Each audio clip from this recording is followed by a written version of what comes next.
Diversity. I'm gonna put that on the screen. Diversity of the portfolio. Okay, go ahead. Yeah, throw that up there. Yeah, any of you, one more time, I'm going to bring it up one more time. If you really want to support Lonzo, please go to Amazon Prime right now and check out the documentary that just was released this week on Eve After Dark. It is a great watch, especially from a West Coast hip hop perspective. You will really love to see all of the early memories of West Coast hip hop that can only be told by the man himself, Lonzo Williams. It's only $4.99 if you buy it, which I encourage you to do, or you can rent it for I think $2.99. But please go to Amazon Prime and run those numbers up. Go for it. $199 is the rental price. Oh, $199. Okay. Oh, perfect. Even better. Even better. Even better. Yeah. Let's bring him on. Los Angeles, ladies and gentlemen. He has an interesting hip hop story. He was signed to Ice-T. He was on Eazy E's last album. He has a cool story, man. What up, Floss? How you doing, dude? What's up, Dusty? What's good, Alonzo? What's going on, y'all, man? Hanging out, Doc. How you feeling? Finally, good to meet you, Alonzo. You know what I'm saying? Like you, I come from. My mom is from the generation, y'all generation. They were both dancers on Soul Train. So a Current Affair and Sir Grams and all that stuff. I'm like, man, please, man. I was young. My mom allowed me to come with her. So all these names that you say, man, it just brings back a lot of memories, man, for real. Right on, Doc. Much love. Glad to have you here, man. Good. Talk to me. So what's up, Dust? Yeah. What's up, Dust? Hey, Floss, you've been listening before we jump into your career and everything like that. What are some of your comments on what we discussed so far tonight? We talked about the Sexy Red thing, we talked about the Cat Williams thing, we talked about the Ice Cube versus MC Hammer thing.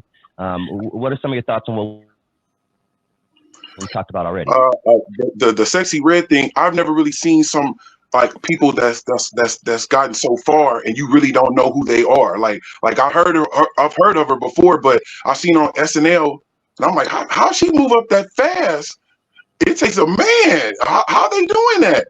Because when like Lonzo said, it's like, people see when you sell your soul is when you claim that you a gangster and then they have you play something else and you with it. Like, you know what I'm saying? You are the way with it. That's not your character. That's when you sell it out. You're right. When you buy in is when they choose you because they like your character. You know what I'm saying? That's real talk.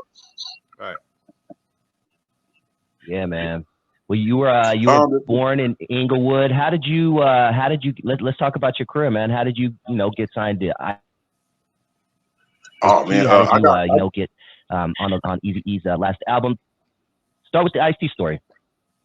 Ice-T, we were already. I was in the group Himalayas, and so a friend of mine, my homegirl's gorgeous, named Sharky.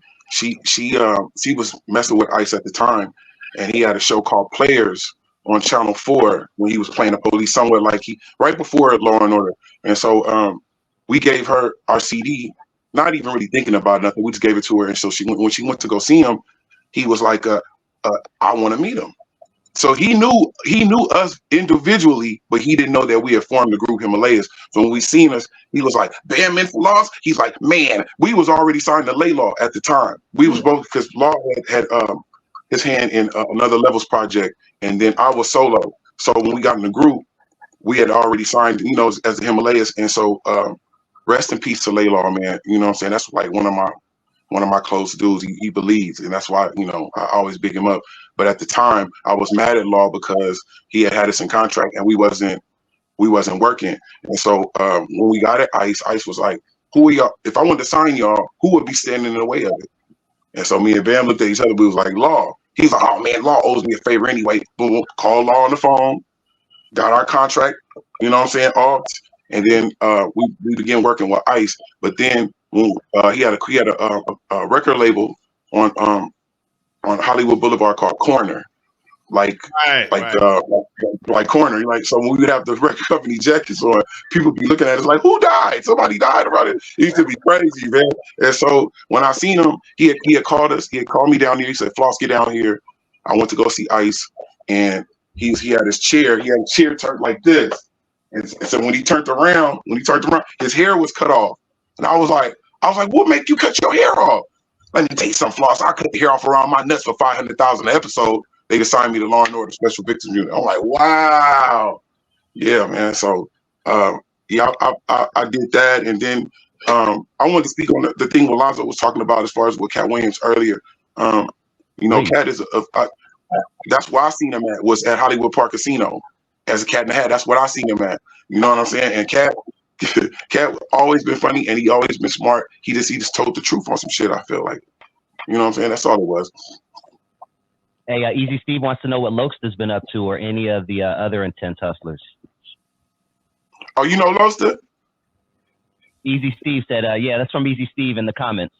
Oh yeah. I talk to Loster all the time. Loster's on my debut album, Los Angeles. Big up to Loster. You know what I'm saying? Big up to Loster. Yeah, I talk to him all the time. And Rhythm D, all of them. I talk to all of them. Yeah, we just saw Rhythm recently. Rhythm good. I call her that's a small, but I call him Alderman Davis.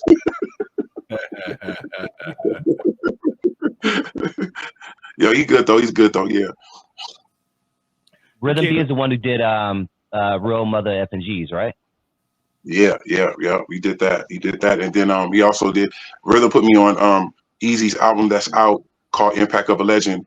It has a video game that came with it, and it's discography of Eazy when he's at Compton and all that. So out of 8 songs, I'm on 5.5 of those songs. I feel blessed to be on that because I knew Eazy. My cousin used to tell me about Lonzo.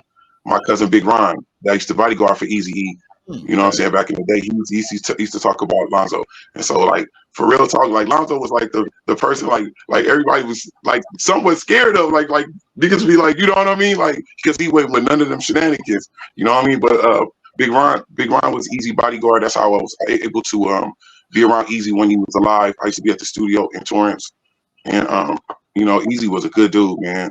He's a good dude, for real, for real.